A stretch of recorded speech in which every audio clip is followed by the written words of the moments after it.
महोदय, शिक्षा को लेकर स्वाधीनता के साथ ही हमारे देश के नेता अपनी चिंता प्रकट करने लगे थे और आज भी चिंतित हैं।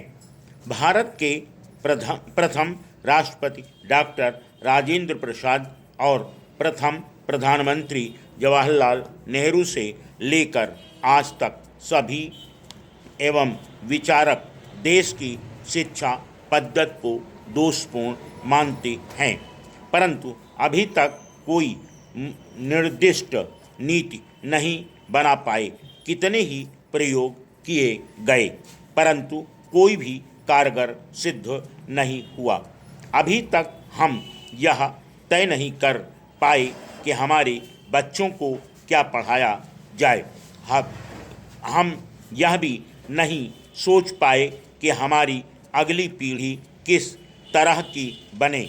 हम अपनी शिक्षा नीति का उद्देश्य भी तय नहीं कर पाए। बड़ी से बड़ी आवाज़ रोजगार पक्ष में उठाई जा रही है। रोजगार ही पढ़ाई लिखाई का परमार्थ बन गया है और वह भी हम नहीं दे पाए हैं।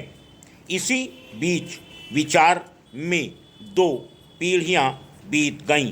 सबसे बड़ी जोरदार बात यह है कि पिछली पीढ़ियों में हम देश को साक्षर भी नहीं बना पाए।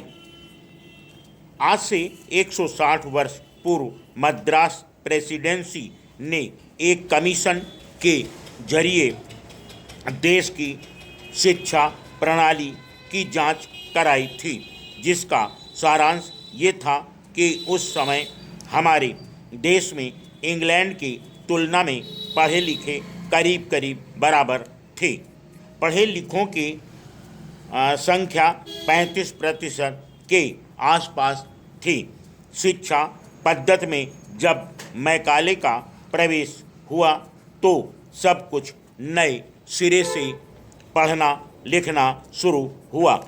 पिछले किए किराए पर पानी फिर गया और मैकाले छाप शिक्षा नीति के लागू होने का जो कुल परिणाम सामने आया था वह यह कि आज 160 वर्ष बाद भी लगभग उतने ही निरक्षर हैं।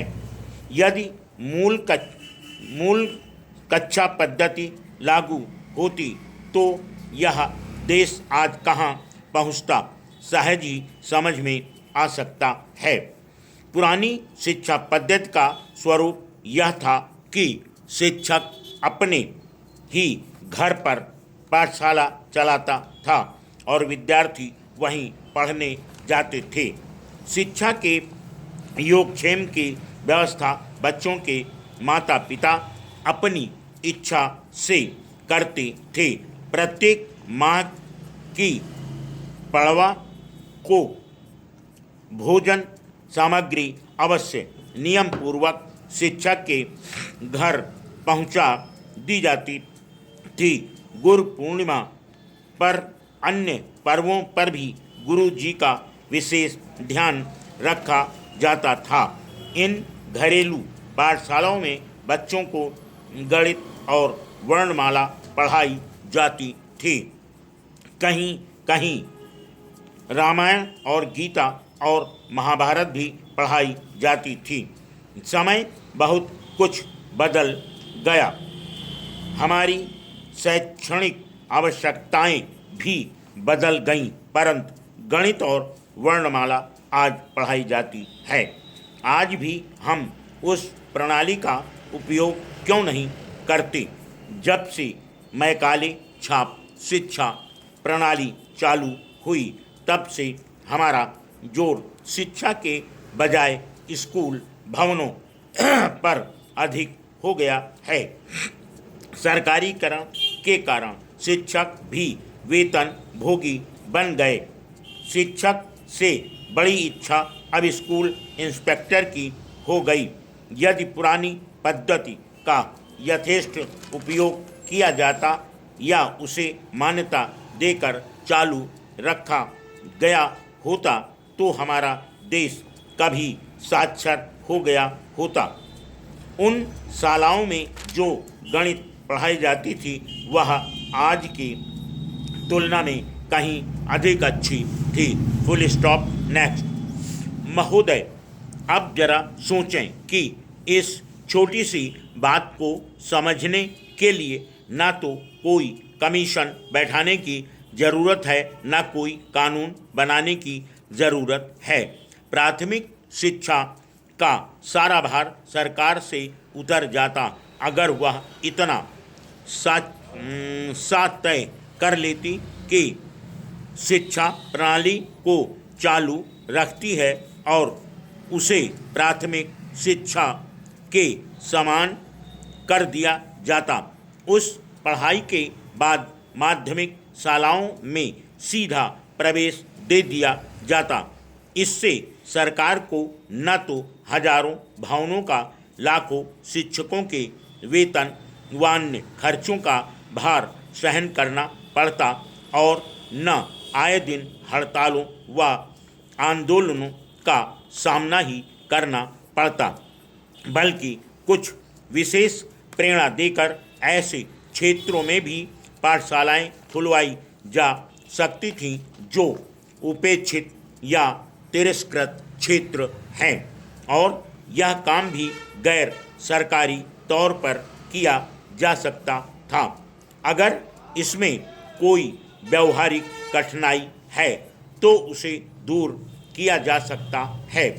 अगर हमारी सरकार पुरानी शिक्षा नीति पर ही चलती रहती तो आज साक्षरता के लिए तरह तरह से भारी भरकम खर्चीले और जो दिखावटी कार्यक्रम चलाए जा रहे हैं उनकी कोई आवश्यकता ही नहीं पड़ती।